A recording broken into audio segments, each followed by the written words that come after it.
Amigos Blink, freezing time in a blink. Amigos Blink presents Swasthya Mitra, sponsored by Bhanu Hospital, Kullu. नमस्कार, मैं सिमरन भारद्वाज आपका स्वागत करती हूँ अमीगोस ब्लिंक प्रेजेंस स्वास्थ्य मित्रा स्पॉन्सर्ड बाय भानु हॉस्पिटल के हमारे 4th एपिसोड में। स्वास्थ्य मित्रा में आपने देखा हिम केयर योजना, आयुष्मान भारत जैसी आपको बहुत सारी जानकारियां हमने पहले एपिसोड में दी। वहीं दूसरे एपिसोड में नेत्र रोग विशेषज्ञ आए और आपकी सारी नेत्र संबंधित समस्याओं के बारे में खुलकर चर्चा की। और उसके बाद तीसरे एपिसोड में हमारे साथ गायनोकोलॉजिस्ट थे, जिनके लिए आप लोगों ने इतने ज़्यादा क्वेश्चन हमें भेजे हैं कि हमारी उनसे बातचीत हो गई है। जल्दी ही उन सभी क्वेश्चंस के आंसर के साथ वो दोबारा हमारे साथ स्टूडियो में होंगे। इसी तरह से आज हमारे साथ भानु हॉस्पिटल से डॉक्टर गौरव कांगू हैं। तो आइए जानते हैं कि डॉक्टर गौरव हमारे लिए कौन सा टॉपिक लेकर आए हैं जिसके बारे में आज यहाँ पर चर्चा होगी। तो आइए आपको मिलवाते हैं डॉक्टर गौरव कांगू से।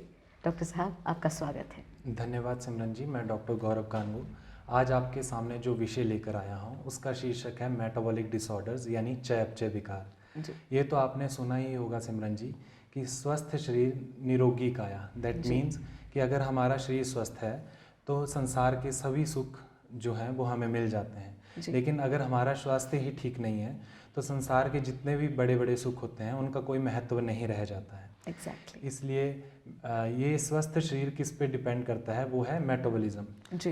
तो अगर हमारा शरीर का मेटाबॉलिज्म सुचारू रूप से कार्य कर रहा है तो हम स्वस्थ रहेंगे और शरीर और सेहत ही सबसे बड़ी नियमित है। जी, तो आइए शुरू से शुरुआत करते हैं। आज हम यहाँ पे मेटाबॉलिक डिसऑर्डर्स के बारे में बात करेंगे, जैसा कि डॉक्टर गौरव कांगू ने कहा। तो सर, सबसे पहले तो हम अपने जनता को ये बता दें कि मेटाबॉलिज्म होता क्या है। सिमरन जी, मेटाबॉलिज्म शरीर की वह प्रणाली है जिसमें अन्न का जो है समस्त पाचन क्रियाओं के द्वारा कुछ रक्त शर्करा के रूप में एंड प्रोडक्ट बनता है जिसको हम कहते हैं ग्लूकोज नॉर्मल लैंग्वेज में। वो ग्लूकोज कुछ इमीडिएट एक्शंस के रूप में और कुछ बाद के कार्यों के लिए लीवर और मांसपेशियों में स्टोर होती है। It's a natural process. ये एक नेचुरल प्रोसेस है। लेकिन जब इस प्रोसेस में कुछ डिफ़िकल्टीज़ या कुछ असामान्य रासायनिक प्रक्रियाएं उसको प्रभावित करती हैं तो हमारे शरीर में विभिन्न प्रकार के विकार उत्पन्न हो जाते हैं, जिन्हीं को मेटाबॉलिक डिसऑर्डर्स कहते हैं, जिनके ऊपर ही आज हम चर्चा करेंगे। जी, तो जैसे कि अभी हमें डॉक्टर साहब ने बताया कि मेटाबॉलिज्म में जब भी इस तरह की कोई अनियमित तरीके से वह काम करने लग जाता है तो मेटाबॉलिक डिसऑर्डर्स के रूप में बहुत सारी बीमारियां जो है हमारे शरीर को चैलेंज करती हैं। तो सर, मेरा अगला क्वेश्चन यही रहेगा कि मेटाबॉलिज्म जो मेटाबॉलिक डिसऑर्डर है इसके अंदर कौन कौन सी बीमारियां आती हैं। जी सिमरन जी, मैं सबसे पहले ये बताना चाहूँगा कि मेटाबॉलिक डिसऑर्डर जो है वो ग्रुप ऑफ डिजीज़ है। इसमें 3 से 4 डिजीज़ आती हैं, जिसमें most commonly hypertension, high blood sugar level, cholesterol और ट्राइग्लिसराइड्स का बढ़ना और ओबेसिटी होना। लेकिन इन सभी बीमारियों से पहले हम मेटाबॉलिज्म को प्रभावित करने वाली सबसे इम्पॉर्टेंट ग्लैंड के बारे में जान लें तो ज़्यादा बेहतर तरीके से हम आगे की चर्चा कर पाएंगे। मेटाबॉलिज्म को सबसे ज़्यादा प्रभावित करती है हमारी थायराइड ग्लैंड। अगर हमारी थायराइड ग्लैंड नॉर्मल फंक्शन कर रही है, जो उसका कार्य है जैसे हार्मोन्स बनाना, जैसे T3 और T4। इसके अलावा थायराइड ग्लैंड हमारे जो शरीर के ऊतक हैं जिनको सेल्स कहते हैं, उनको कितनी ऊर्जा चाहिए ये चीज़ें भी हमारी थायराइड ग्लैंड ही बताती है। अगर हमारी थायराइड ग्लैंड सही तरह से काम करेगी तो हमारा मेटाबॉलिक रेट नॉर्मल बना रहेगा और हम विकार रहित रहेंगे। लेकिन जब हमारी थायराइड ग्लैंड या तो कम हार्मोन्स बनाएगी या बहुत ज़्यादा मात्रा में हार्मोन्स बनाएगी तो हमारे शरीर में हाइपोथायराइडिज्म और हाइपरथायराइडिज्म नामक बीमारियां हो जाती हैं। जी, जैसा कि अभी इन्होंने थायराइड का नाम लिया, दर्शकों के साथ एक बात मैं साझा करना चाहूँगी कि आज से तकरीबन 10-15 साल पहले थायराइड जैसी शब्द जो है बहुत कम सुनने को मिलते थे। बट आज थायराइड जो वर्ड है ये इतना ज़्यादा मेडिकल में हम सुनने को मिलता है। लाइक हम कभी भी हॉस्पिटल जाते हैं डॉक्टर साहब तो सबसे पहले रिकमेंड किया जाता है कि आप अपना थायराइड का टेस्ट करा लें। लोगों को बहुत कम जानकारी रहती थी इस बारे में, पर आपके इस मैं कहूँ कि जो चर्चा में आपने जो थायराइड के बारे में बात कही उससे लोगों को काफ़ी क्लियर हुआ होगा। थायराइड से रिलेटेड मैं थोड़ा सा और जानना चाहूँगी कि थायराइड जब बढ़ जाता है, नॉर्मली जब कहते हैं कि आपका थायराइड बढ़ गया है, उसके क्या लक्षण रहते हैं और किस तरह से इससे निजात पाई जा सकती है। जब थायराइड ग्लैंड्स अपने हार्मोन्स को एक्सेस में बनाती है, यानी hyper over active thyroid gland जब हो जाती है, जी तो हमारे शरीर में विभिन्न प्रकार के लक्षण होते हैं। इस कंडीशन को कहते हैं हाइपरथायराइडिज्म, जी जिसमें कि धड़कन का बढ़ना, शरीर की में कमजोरी महसूस होना, आपके मेंस्ट्रुअल साइकिल में इरेगुलरिटीज़ आना, उसमें भी सबसे ज़्यादा कि आपकी हैवी ब्लीडिंग होना जी या कब्ज रहना, स्किन को ऑयली बन जाना और वेट लॉस होना, ये कुछ सिम्टम्स हैं जो हाइपरथायराइडिज्म में देखने को मिलते हैं। जी इसके विपरीत हाइपोथायराइडिज्म में जो है वेट गेन होना, यानी आपका भार एकदम से बढ़ने लगता है। इसके साथ साथ जो है वो आपके शरीर में काफ़ी कमजोरी सी महसूस होती है, कब्ज बनी रहती है और मेंसेस जो में इरेगुलरिटीज़ आ जाती है, नॉर्मली टाइम पे नहीं आते हैं। जी इसके अलावा स्किन जो है वो ड्राई हो जाती है। ये सभी सिम्टम्स हमें हाइपोथायराइडिज्म में देखने को मिलते हैं। जी। तो डॉक्टर साहब, जैसे कि आपने अभी मेटाबॉलिज्म, पाचन क्रिया का जैसे नाम लिया, थायराइड ग्लैंड के साथ उसकी कनेक्टिविटी की हमने बात की, साथ में आपने उसमें जो मेंसेस के बारे में कहा। पिछले एपिसोड में अगर हमारे दर्शकों को याद होगा कि गायनेकोलॉजिस्ट जब हमारे बीच में आए थे, तो उन्होंने जो है वो गायने से रिलेटेड ऑलमोस्ट प्रॉब्लम में एक बात कही थी, लाइफस्टाइल एंड मेटाबॉलिज्म को स्ट्रॉन्ग करना। तो चीज़ें इतनी ज़्यादा कनेक्टेड हैं, और अगर मैं ऐसा कहूँ कि सब हेल्थ प्रॉब्लम की जो पहली श्रृंखला है वो पाचन क्रिया, मेटाबॉलिज्म है, तो इसमें कुछ गलत नहीं होगा। जी बिल्कुल सही कह रहे हैं आप। हमारे आजकल के लाइफस्टाइल में कुछ ऐसी कमियां हैं, जैसे जंक फूड खाना, फास्ट फूड खाना, ये चीज़ें एग्रीवेट कर रही हैं उन चीज़ों को, इन बीमारियों को। जी तो इसलिए आजकल के एनवायरनमेंट के हिसाब से मैं कहूँगा कि आप स्वस्थ जीवन जिएं, रेगुलर एक्सरसाइजेस करें, और कुछ चीज़ें होती हैं जिनका सेवन करने से आपको हाइपो और हाइपरथायराइडिज्म से निजात मिल सकता है, मेडिसिन के साथ साथ। जी। तो वो कौन सी ऐसी खाने पीने की चीज़ें हैं हम दर्शकों के साथ ज़रूर साझा करना चाहेंगे? जी, हाइपोथायराइडिज्म में बेसिकली आप आयोडाइड सॉल्ट यूज़ कर सकते हैं, जो कॉमनली हर घर में पाया जाता है। जी इसके अलावा आप जिंक वगैरह ले सकते हैं। जिंक बड़ी कॉमन है, कोविड के टाइम पे बहुत ज़्यादा जिंक खाई है लोगों ने। इसके अलावा आप मीट, फिश और वेजिटेबल्स खा सकते हैं, उसमें भी मसूर और मूंग की दाल भी खा सकते हैं। ये कुछ चीज़ें हैं जो हाइपोथायराइडिज्म में आप खा सकते हैं। इसके विपरीत हाइपरथायराइडिज्म में आपको जिंक तो लेना ही है, साथ में आप आयरन ले सकते हैं। डॉक्टर्स आपको विटामिन डी या कैल्शियम की टैबलेट्स देते हैं साथ में, जी और साथ में आप हरी सब्जियां खाएं और पीनट्स खाएं, और कुछ स्पिनच वगैरह, पालक वगैरह खा सकते हैं, गोभी वगैरह खा सकते हैं इसमें। जी। तो मुझे लगता है कि थायराइड की जो आपने कहा कि हाइपो और हाइपर की जो खाने पीने की चीज़ें हैं, उसमें काफ़ी ज़्यादा मुझे लग रहा है कि वैरायटीज़ हम ले सकते हैं, जबकि काफ़ी दूसरी डिजीज़ में जो है चीज़ें लिमिटेड हो जाती हैं। तो अब बात करते हैं, हमने अभी तक मेटाबॉलिक डिसऑर्डर्स की जब बात शुरू की थी, तो आपने बीमारियों का कुछ नाम जो है वहाँ पे लिया था, उनके बारे में थोड़ी विस्तार से चर्चा करते हैं। जी, जो मेटाबॉलिक डिसऑर्डर है, ये ग्रुप ऑफ डिजीज़ है, जी। जिसमें 4 से 5 डिजीज़ आती हैं। उनमें से सबसे पहले आती है हाइपरटेंशन, ब्लड उसके प्रेशर। बाद आता है हाई ब्लड शुगर लेवल, जिसको जी। कॉमनली मधुमेह या डायबिटीज़ कहते हैं। जी तीसरा आता है ट्राइग्लिसराइड्स और कोलेस्ट्रॉल का बढ़ना, जी और चौथा चीज़ है ओबेसिटी, जो बड़ी कॉमन है आजकल। जी ये सारे डिजीज़ जो हैं, ग्रुप ऑफ डिजीज़, एक दूसरे से इंटरलिंक्ड हैं, एक दूसरे से जुड़ी हुई हैं।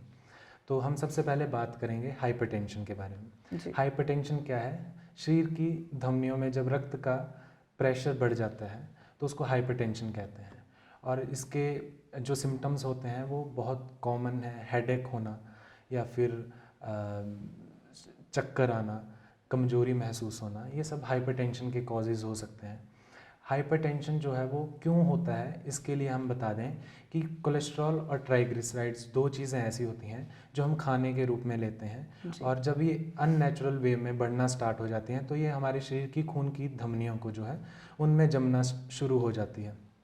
तो जो रक्त की धमनी होती हैं उनका ल्यूमेन कम हो जाता है, जी। जिससे प्रेशर इंक्रीज़ हो जाता है और हाइपरटेंशन के रूप में सामने आता है। कई बार पेशेंट को कोई भी तकलीफ़ नहीं होती है, वो रेगुलर चेकअप के लिए वैसे ही आता है किसी और वजह से, लेकिन वो हाइपरटेंसिव पाया जाता है, यानी उसका बीपी बढ़ा हुआ मिलता है। तो ऐसे पेशेंट से ऐसे लोगों से हम अनुरोध करेंगे कि आप समय समय पर अपना चेकअप करवाते रहें। जी। और जहाँ पे आपने ब्लड प्रेशर की बात की, तो बहुत सारे लोग जो हैं इससे भी ग्रस्त हैं। मैं कहूँ कि हिंदुस्तान ही नहीं बल्कि पूरे विश्व में हर तीसरे व्यक्ति में हम जो है वो ब्लड प्रेशर की दिक्कत आज की डेट में देखते हैं। और ऐसे में ही इसके साथ साथ मैं चाहूँगी कि आप दर्शकों को ये भी बताएं कि हाई ब्लड प्रेशर और लो ब्लड प्रेशर में ऐसे कौन से प्रिकॉशंस हैं, खाने पीने में ऐसे कौन से परहेज़ हैं जो करने चाहिए? हाइपरटेंशन जो है वो उसमें आप सॉल्ट रिस्ट्रिक्शन कर सकते हैं, नमक कम कर सकते हैं, तली जी। चीज़ें कम खाएं, डीप फ्राइड चीज़ों को कम खाएं। तो ये चीज़ें आप रेगुलर एक्सरसाइजेस करें, स्ट्रेस कम लें और स्मोकिंग और अल्कोहल को अवॉइड करें, तो हाइपरटेंशन से आप बचाव कर सकते हैं। इसके विपरीत हाइपोटेंशन जो है वो कोई बहुत बड़ी बीमारी के रूप में नहीं आता है। जी। आप फ्लूइड इनटेक को बढ़ाएं और सॉल्ट की कमी को दूर करें, तो आप हाइपोटेंशन से बच सकते हैं। जी। तो जी हाँ, जैसा डॉक्टर साहब आपने बताया कि ब्लड प्रेशर की आपने यहाँ पे बात कही, तो मैंने पहले भी जैसा कि कहा था कि 10-15 साल ही मैं अगर लेकर चलूँ कि ये बीमारियाँ इतनी ज़्यादा कॉमन हो गई हैं, एक दूसरे से इतनी ज़्यादा कनेक्टेड है और रीज़न एक है हमारा लाइफ़स्टाइल। तो ब्लड प्रेशर की तरह ही एक और ऐसी डिज़ीज़ है जो आज हर तीसरे व्यक्ति को जो है वो परेशान कर रही है, वो है मधुमेह यानी कि शुगर। तो सर पहले तो मैं ये जानना चाहूँगी कि शुगर के सिम्टम्स क्या रहते हैं? कैसे पता चलता है किसी इंसान को इनिशियल स्टेज में कि उसे शुगर है? जी, मधुमेह अपने आप में ही बहुत सारी सिम्टम्स लेकर आता है, जैसे बार बार पेशाब आना, बहुत ज़्यादा भूख लगना या बहुत ज़्यादा प्यास लगना या शरीर में थकावट महसूस होना। ये जब सिम्टम्स अगर कोई पेशेंट को फील होते हैं तो उनको डॉक्टरी जांच करवानी चाहिए या डॉक्टर जी। से सलाह लेनी चाहिए। जी। अ, एक नॉर्मल शुगर लेवल क्या रहता है? या फिर जो एक शुगर पेशेंट होता है उसके लिए भी बहुत इन्फॉर्मेटिव रहेगा। नॉर्मल शुगर लेवल क्या रहता है सर? शुगर के लेवल अलग अलग वे में अलग अलग हैं। जैसे हमारे जो डायबिटीज़ है वो 3 से 4 प्रकार की होती है। जी।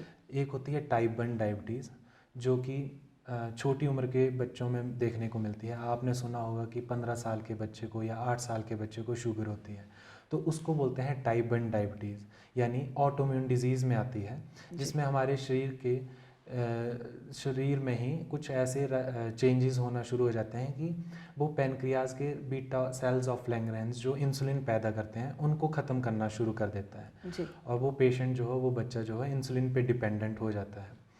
और दूसरी है टाइप 2 डायबिटीज़, जो कि 40s या 50s की एज में आते आते होती है। वो होती है इनएक्टिव लाइफस्टाइल की वजह से या ओबेसिटी की वजह से या फिर स्ट्रेस की वजह से। जी। तो जो टाइप 2 डायबिटीज़ है वो 90% ऑफ द पेशेंट्स को कवर करती है, जो टाइप 1 है वो 10% होती है। आपने ये भी सुना होगा कि प्रेगनेंसी के टाइम पे भी कई बार डायबिटीज़ हो जाती है। तो ये भी है जिसको बोलते हैं गेस्टेशनल डायबिटीज़।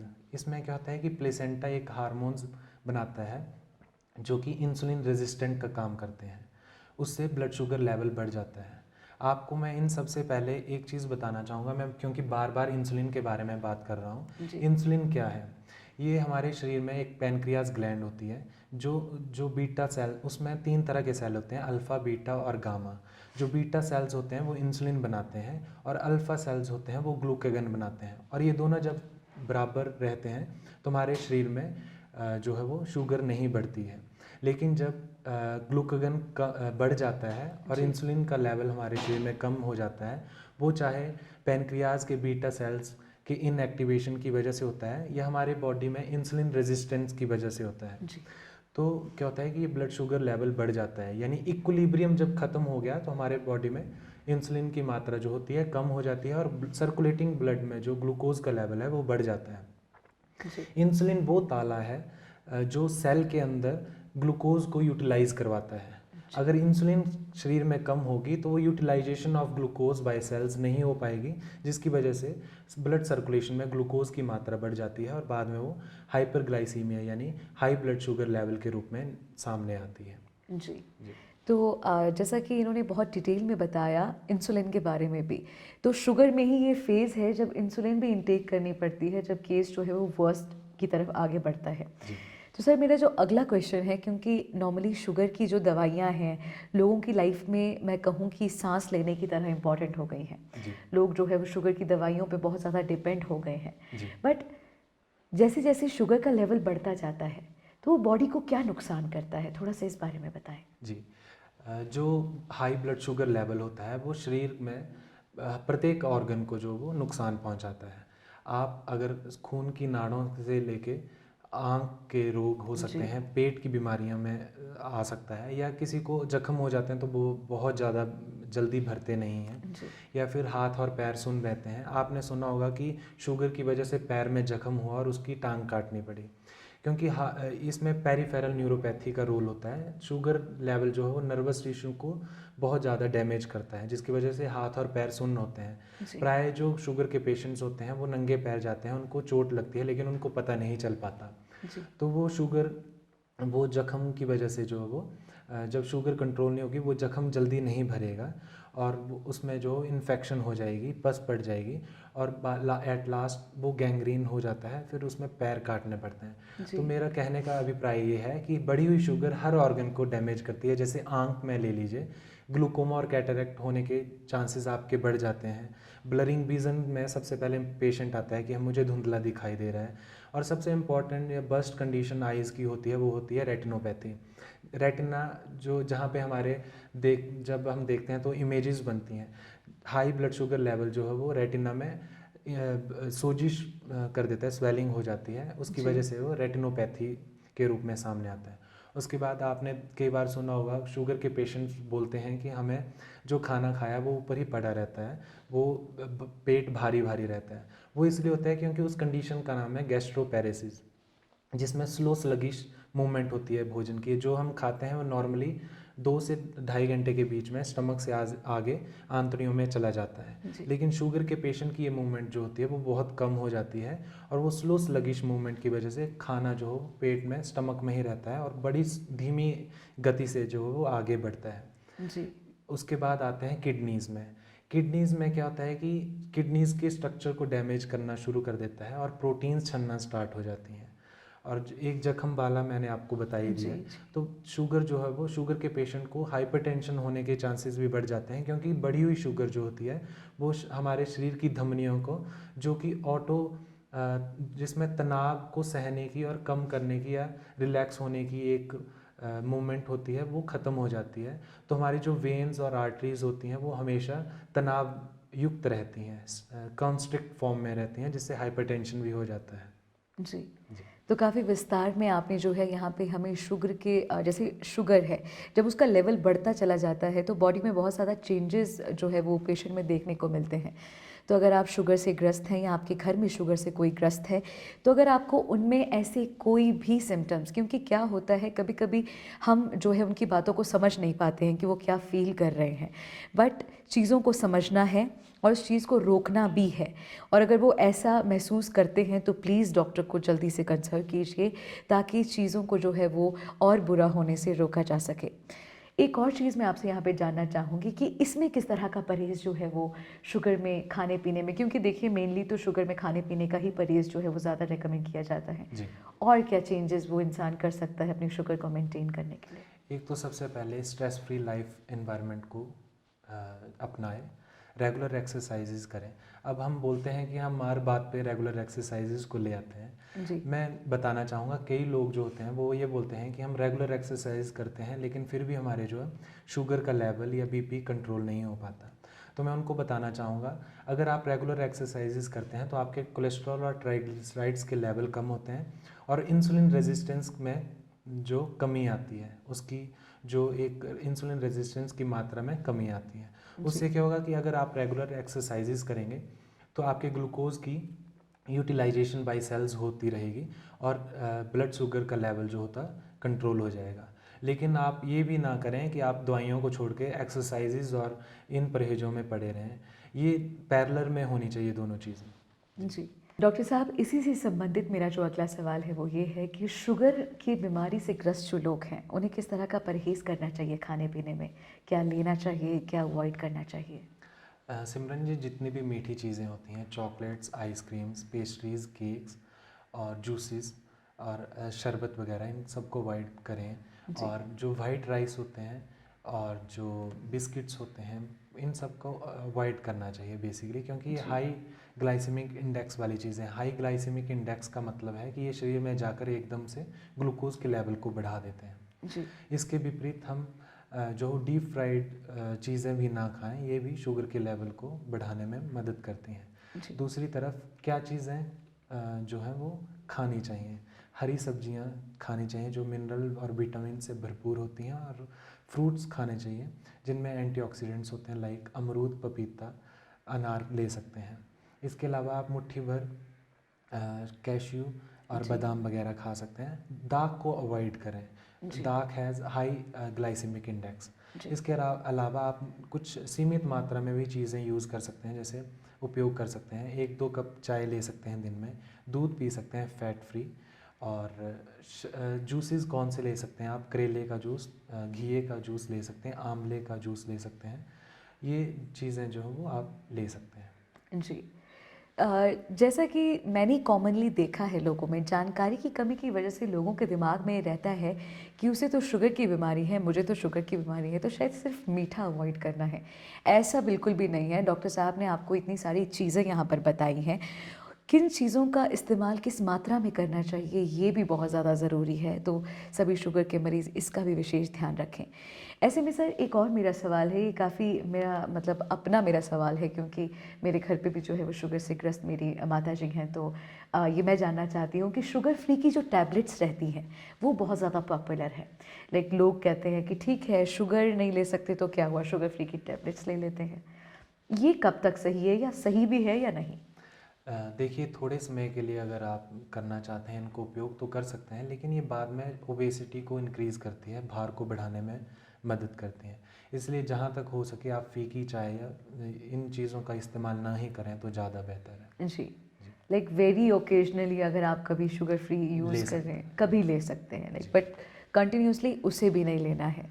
तो आज हमने यहाँ पे बहुत सारी चीज़ों के बारे में चर्चा की, मेटाबॉलिक डिसऑर्डर्स के बारे में विशेष चर्चा की, जिसमें बीपी, शुगर, थायराइड जैसी ऐसी बीमारियाँ जो कॉमनली रोज़ हमारे कानों में किसी न किसी के माध्यम से जो है वो पहुँचती हैं।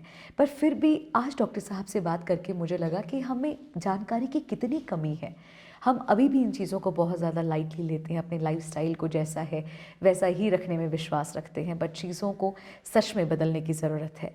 आज यहाँ पे जितनी भी चर्चा हुई उस चीज़ के लिए मैं बहुत बहुत धन्यवाद करती हूँ डॉक्टर गौरव कांगू जी का। धन्यवाद सिमरन जी। मैं उम्मीद करता हूँ कि मैंने जितनी भी जानकारी यहाँ पे सबको दी है वो आपके काम आएगी, और इनके रिगार्डिंग अगर आगे भी कुछ जानकारी अगर जुटाने की ज़रूरत होगी तो हम दोबारा मिलेंगे। जी, तो मेरा भी आपसे यही आग्रह रहेगा कि आज जितनी भी यहाँ पे चर्चा परिचर्चा हुई है, इससे संबंधित अगर आपका कोई भी सवाल है, जैसा कि आपने पिछले कुल एपिसोड से रिलेटेड हमें बहुत सारे सवाल भेजे हैं, जिनके जवाबों के साथ जल्दी ही हम ऐसे ही इंटरव्यू आपके बीच में लेकर आएंगे। डॉक्टर गौरव कांगू भी हमारे बीच में ज़रूर दोबारा आएंगे आपके सवालों का जवाब देने। आप लोग अपने सवाल अमीगोस ब्लिंक को पर्सनली मैसेज करके पूछ सकते हैं। भानु हॉस्पिटल का अपना फेसबुक पेज है, उसे भी जाके लाइक करें और वहाँ पे भी आप अपने सवाल पूछ सकते हैं, और इसी इंटरव्यू के कमेंट सेक्शन में भी आप पूछ सकते हैं। गोपनीयता आपकी बनाए रखना अगर आप चाहते हैं तो हम ज़रूर इसका सम्मान करेंगे, और आपका नाम लिए बिना आपका सवाल जो है यहाँ पे पूछा जाएगा। Thank you so much everyone for joining us. आज हमारे साथ इस एपिसोड में जुड़ने के लिए आपका बहुत बहुत धन्यवाद। हमारे पिछले एपिसोड्स को भी ज़रूर सुनिए, दूसरों को भी सुनाइए। जी हाँ, घर पे आपके बड़े बुजुर्ग हैं जिनके पास मोबाइल फ़ोन नहीं है, तो आप उनके साथ भी ये इन्फॉर्मेशन ज़रूर शेयर करें, क्योंकि देखिए शेयरिंग इज़ केयरिंग। कार्यक्रम को ज़्यादा से ज़्यादा प्यार दें, स्वास्थ्य मित्रा को ज़्यादा से ज़्यादा शेयर करें। इंस्टाग्राम पे अमीगोस ब्लिंक को कीजिए फॉलो, यूट्यूब पे हमें कीजिए सब्सक्राइब, और फेसबुक पे इसी तरह प्यार देते रहिए। अगली बार जल्द ही मिलेंगे एक ऐसे ही और स्वास्थ्य संबंधित विषय के साथ। तब तक के लिए मुझे दीजिए इजाज़त। जय हिंद, जय भारत, नमस्कार।